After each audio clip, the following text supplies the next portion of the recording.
Hello, Bethany and Rhys. It's a pleasure once again to have you here for an Archaeo-Chat. Now, today, Rhys, you seem to have something on your mind. Something's got your goat. What's wrong? It certainly has, Mr. Soup. Well, to begin with, I suppose I posted an article about the Sarawak tribe from South America on the Archaeology Facebook page, because even though it's not quite archaeology, it still delves into cultural anthropology. But we got some interesting comments on it.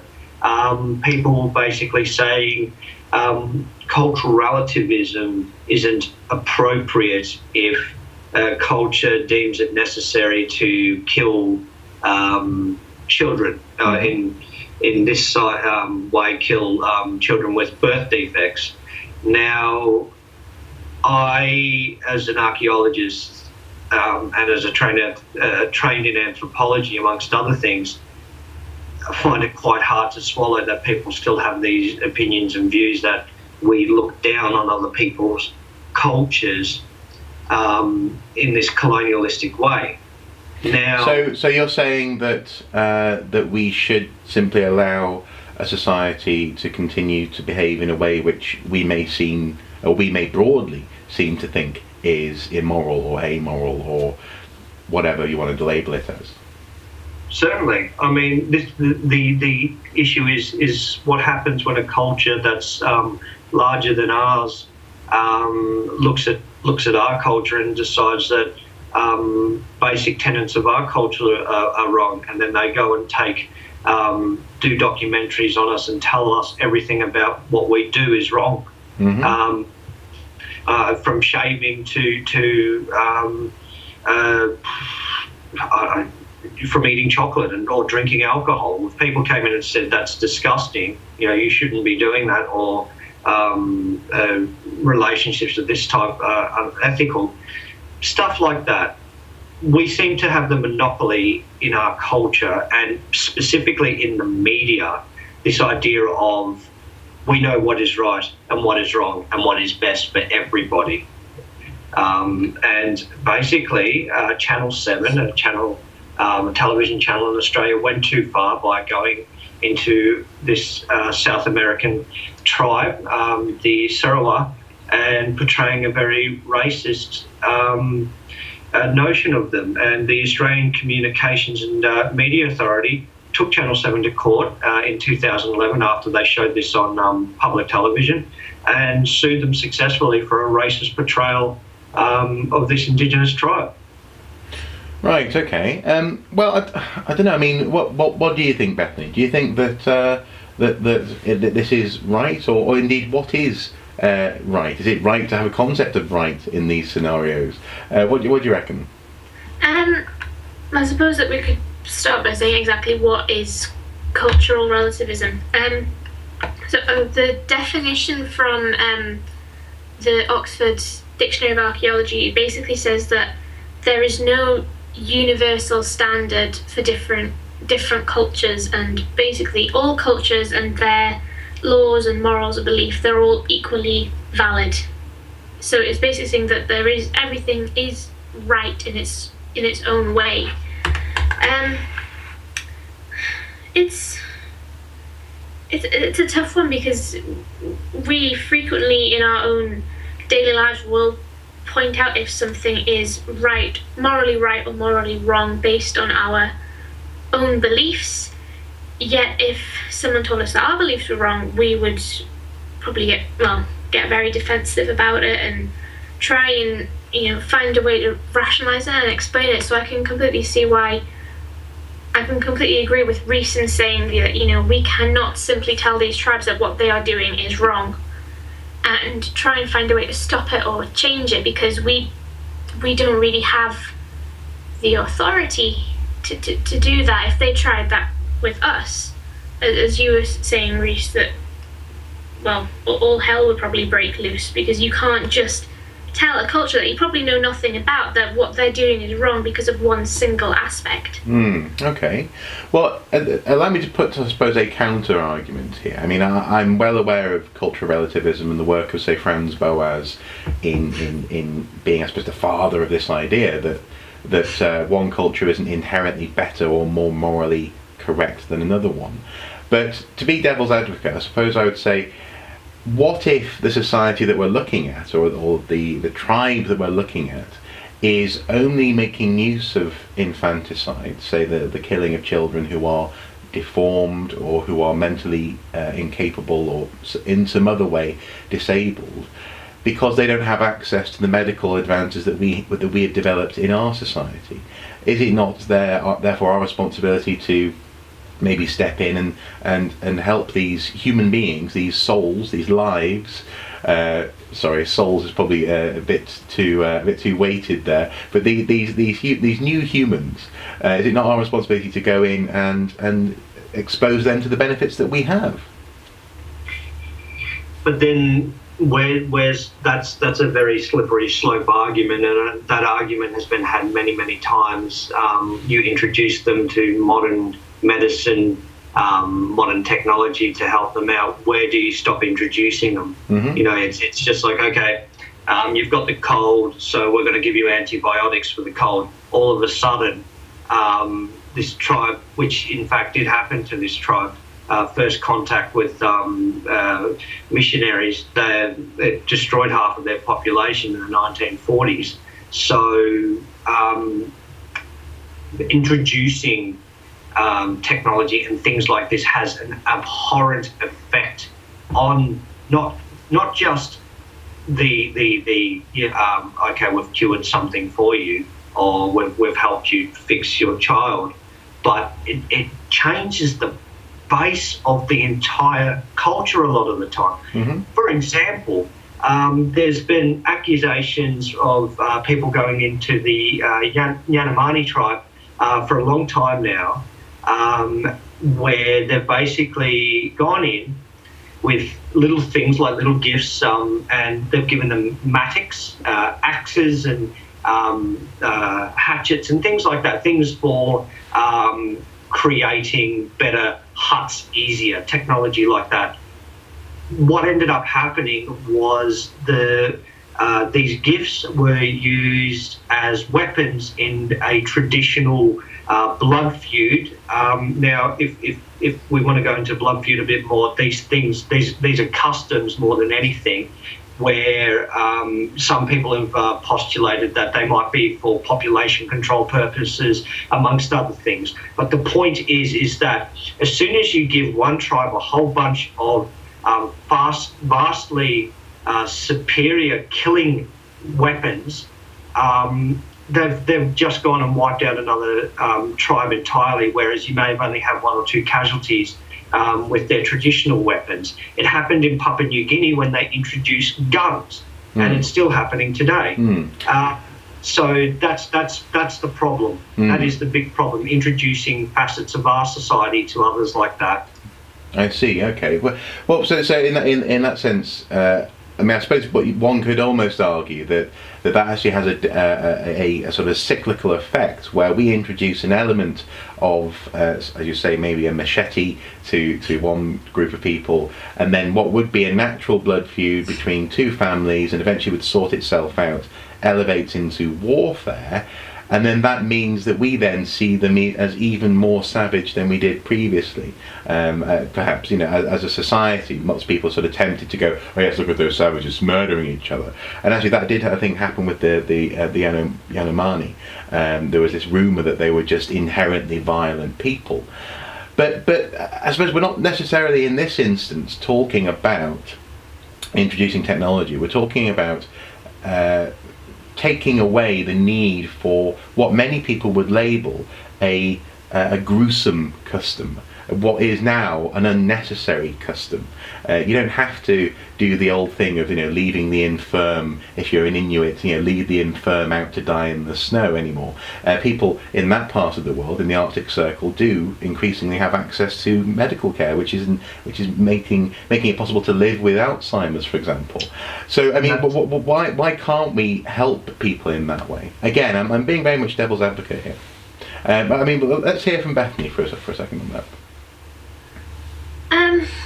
Well, I remember that there was an article, and unfortunately I couldn't find it again, but I think it was about the Yanomami tribe, and they have been having loads of problems with illegal logging in the forest, which is destroying their homes and their way of life. And they came into contact with people living in towns and built-up areas, just to let them know of what was happening, and they would need help.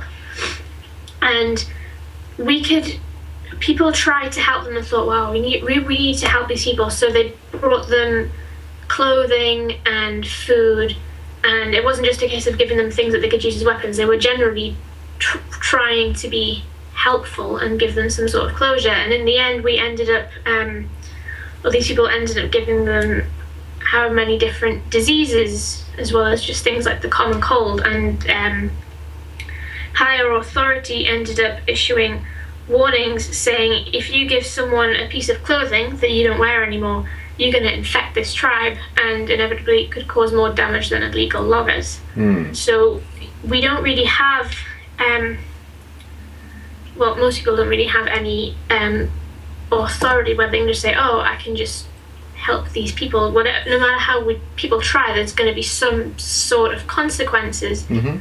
In that sense, you're suggesting that perhaps people generally aren't aware of the bad which their good, inverted commas, can do. I mean, what do you think, Rhys? Do you think that maybe this is about education, and that would help to stop, say, a TV show portraying such black and white ideas of morality? The idea that actually what might be good from us, maybe giving a jumper, can actually be incredibly dangerous to other people. What do you reckon? Well, that is true. However, there is a little bit of there's something that just doesn't click with me concerning this particular story and that particular argument. Paul Raphael is hired by the Smithsonian as an adventurer, photographer, these kind of things. One of his main, working for the Smithsonian Museum, one of his main prerogatives would be understanding these kind of relationships, those kinds of rules concerning relations with tribal societies in South America, for example. He would have known that, but instead he chose to do what he did, and they're to do with. Sorry. So you're saying that one of the key film crew involved with this program should have and did arguably have access to this concept of cultural relativism, but didn't actually help the production team act on that sort of understanding.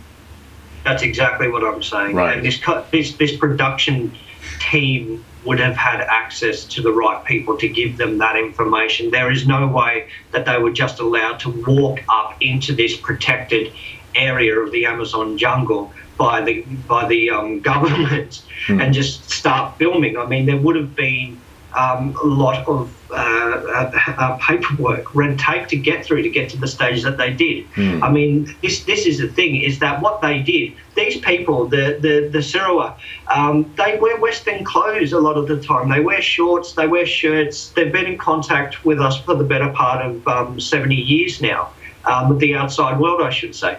But here's the thing. Channel 7 went in there and told them to take off all their clothes and wear their traditional garments. And then the thing is, as well, on top of that, when the Sarawak actually saw the portrayal of them by Channel 7, and this was, I read this on Survival, which is a really reputable site for campaigning for Indigenous rights of local tribal areas. And anyway, they found out about this, they watched it, and they were horrified. They were angry that this portrayal not only was created, because they let Channel 7 in good faith, thinking they were making a documentary about them, about their problems and their way of life. Or about who they actually are, as opposed to creating a pantomime almost. Yes, exactly. And it's absolutely horrific, because they played on these people, their good faith, I suppose. And what ended up happening was that this was the big problem for me.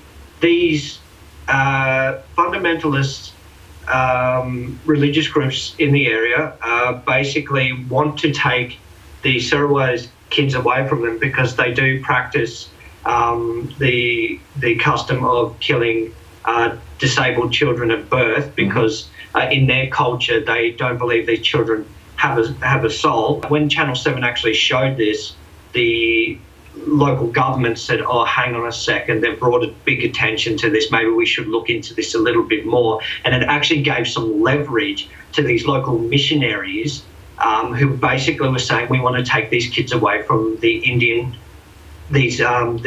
Sarawak. And it had been happening for a long time, and the local government had generally stood on, as they have always stood on such issues, and that is not to actually get involved. These people are, for the most part, self-governed.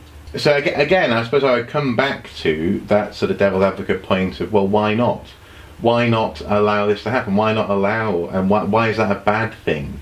That this society is now able to possibly palm off individuals that they don't want in their society to groups or to institutions or to the government or whoever, to enable them actually to live a life. You know, I mean, it's not like the society even deems them to have a soul, let alone a future. To begin with, I would argue that it goes back to the point that I was making before. What happens if we had the Chinese all of a sudden, or other Asian cultures who traditionally eat a lot of insects with their as part of their meals, primarily because of lack of large amounts of meat for such a vast population of people? They eat insects, and what happens if they started coming over here and started introducing us to eating insects, or started telling us we had to do it? What happened? Because technically it is responsible in a way to start looking at the modern population eating insects, primarily because they're a sustainable food source. And actually that's actually where I think you come onto a relevant argument, in so much as another culture criticising an element of our society. That can happen, but to be honest, that can be ignored because it's not got an angle which is moralistic in that sense. But the argument about whether or not people should be able to take these children out of the society which is deeming them death worthy, as it were, is very similar to, I suppose, the argument, as you say, about this thing about the fact that maybe we should be reducing our beef intake, because don't cows, don't their expulsions contain an awful lot of greenhouse gas in that sense?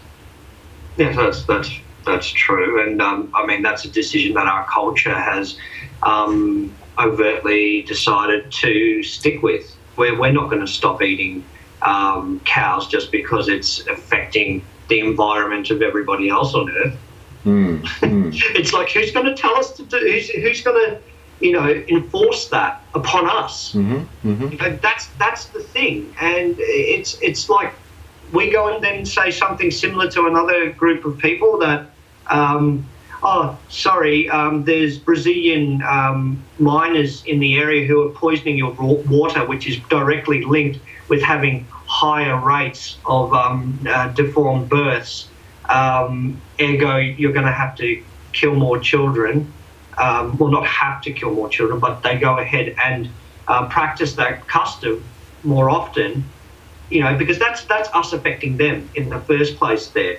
And that's the issue here, is that we're the ones in some way that have some blame here concerning this. If we were truly worried about this custom being enacted often, then we would have stopped the miners and loggers going into the area and stopped them from stripping the homes of these people, stripping the subsistence, so their food, the way they get food, stop destroying the waterways and poisoning them, and basically rendering these people near on starving some of the time.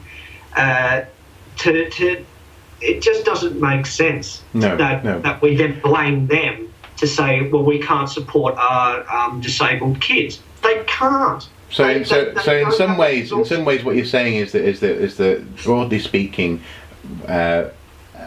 Western or more capitalist behaviour around the tribal lands is causing more of an element of this to occur more frequently, and just because we find it distasteful or uncomfortable, we can't just say no. We're also kind of to blame in that sense, because of, well, not we, but the broader government, the broader world is to blame. Mm. Well, I mean, the government has basically said they shouldn't be in there doing that, but they're not getting them out. I assume that there's some broader political question to that in Brazil, but no, the main concern here is that the Sarawak have their backs up against the wall either way. The more deformed children they have via certain environmental issues, the more the custom will be enacted, the more leverage the missionaries have to go in there and start taking children away from the tribe. But here's the interesting thing. Just because they take the children away from the tribe doesn't mean that what happens with the tribe is there's a soulless individual that has been produced by their tribe that then gets taken away somewhere else, but that soulless individual is still brought out into the world. Ergo, that soulless individual brings bad vibes back into the world to them. Mm. So it doesn't actually solve the problem then for the tribe in that sense. No. That culturally perceived problem of this individual existing is still a problem. Yeah. Okay.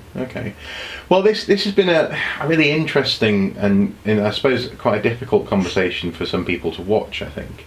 And I have to say, professionally, as an archaeologist, anthropologist, someone who's studied these types of things, I do understand where you guys are coming from, but I also think it's worthwhile just trying to examine some of these arguments. So I've tried to sort of represent a bit of a counterpoint, but I think that lots of people out there will have lots to say about this. And if you have any comments or any questions, please do feel free to comment below, or indeed email us or send us your thoughts on this.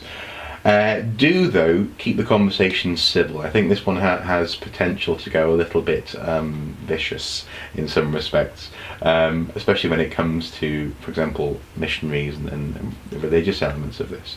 But again, thanks so much for bringing this to my attention, certainly, but also just for this conversation, guys. Thank you so much. So first of all, ta-ra to you guys. Bye bye. See ya. And as ever, for everyone out there, do take care, and until next time, bye bye.